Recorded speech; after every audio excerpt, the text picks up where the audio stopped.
प्रशांत किशोर, ये शब्द, ये नाम सुनने के बाद चाहे कोई भाजपा का हो या फिर आरजेडी का, उनकी डर का ठिकाना नहीं रह रहा है। क्योंकि जिसके तरफ प्रशांत किशोर की नजर जा रही है, उनको डर लगने लग रहा है कि भाई साहब अगली बार काला चिट्ठा मेरा खुलने वाला है और उसके बाद सबके सामने मेरे काले करतूत आ जाएंगे। इस वजह से भाई साहब प्रशांत किशोर से हमको बचा के रखो। मतलब चाहे कुछ भी आए, लेकिन प्रशांत किशोर का नजर हमारे तरफ जो है वो ना आए। क्योंकि प्रशांत किशोर का नजर आया तो भाई साहब हम कहीं के नहीं रह जाएंगे। और प्रशांत किशोर से बहस मतलब जिंदगी तहस नहस। और ये हाल अभी सम्राट चौधरी का है। ये हाल आपने देखा था कि दिलीप जायसवाल का भी बीते दिन रहा था। और बाकी नेता भी अब इसी खौफ में है कि क्या पता कब प्रशांत किशोर हमारे तरफ देख लें और उसके बाद हमें पता चल जाए कि भाई साहब हमारा जो है वो किस तरीके का माहौल है और हम कितने पानी में हैं। पूरी कहानी आपको बताएंगे, सब कुछ से आपको रूबरू कराएंगे। लेकिन उससे पहले मेरा परिचय जान लीजिए। मेरा नाम है रजत और आप जनता जंक्शन देख रहे हैं। और ये वीडियो रैपिडो के द्वारा प्रायोजित है। रैपिडो एक ऐसा ऐप है जिसके थ्रू आप पटना में रहकर 35,000 तक का महीना कमा सकते हैं, वो भी मोटरसाइकिल चलाकर। आपका कोई बॉस नहीं रहेगा और ना ही आपका कोई काम करने का टाइमिंग है। आपका जब मन करे जाइए और पैसा कमाइए। इसके लिए आप प्ले स्टोर पर जाकर रैपिडो का कैप्टन ऐप डाउनलोड करिए। उसके बाद अपने फोन नंबर से रजिस्टर करिए। उसके बाद अपना डॉक्यूमेंट डाल दीजिए, जैसे ड्राइविंग लाइसेंस, आधार कार्ड और जो भी ऐप मांगे। फिर डॉक्यूमेंट वेरीफाई होने के बाद आप रैपिडो के जरिए पैसा कमा सकते हैं, वो भी अपने परिवार के साथ रहते हुए। और आपको बाहर जाने की भी कोई जरूरत नहीं है। अब वापस आते हैं वीडियो में कि प्रशांत किशोर से बहस और जिंदगी तहस नहस। अभी इसी तर्ज पे जो है सभी नेता जो बिहार के हैं वो डरे हुए हैं। क्योंकि प्रशांत किशोर कह रहे हैं कि भाई साहब अब आपका कुंडली हमारे पास है, अगला जो प्रेस कॉन्फ्रेंस है और अगली बात जो है हम आप ही के ऊपर करने वाले हैं। और ये शब्द सुनने के बाद ही लोग कांप जा रहे हैं अंदर से। डर जो है वो अंदर समा जा रहा है कि अगर प्रशांत किशोर बोलने पे आए तो जाने कौन कौन सी बात हमारी बाहर आ जाएगी।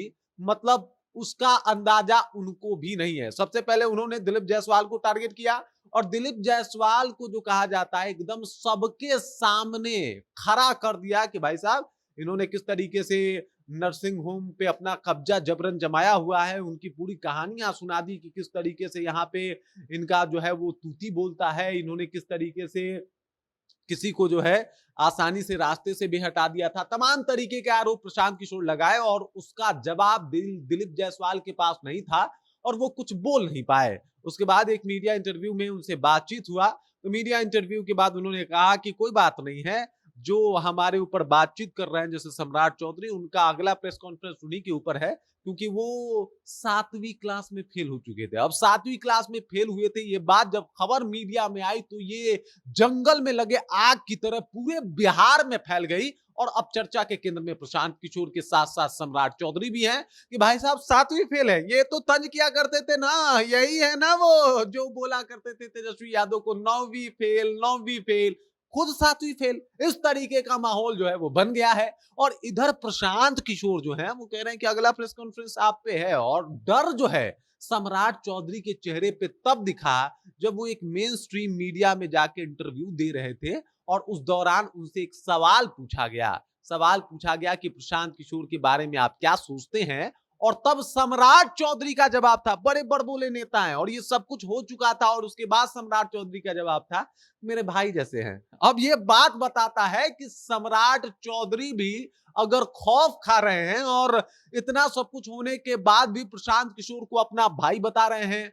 उधर चिराग पासवान अपना भाई बताते हैं। जब आपको ज्ञात होगा कि किस तरीके से जब लाठी चार्ज हुआ था, ये लोग विधानसभा घेरने पहुंचे थे, तो उस वक्त भी प्रशांत किशोर ने कहा था कि एक बार नीतीश कुमार से जाके कहना कि प्रशांत किशोर खड़ा है, क्या उसके बाद तुमको लाठी चलाने का हुक्म देंगे। और उसके बाद सब कुछ मामला शांत हो गया था। लेकिन ये कॉन्फिडेंस जो है वो बता रहा था कि नीतीश कुमार ये आदेश कभी दे नहीं पाएंगे।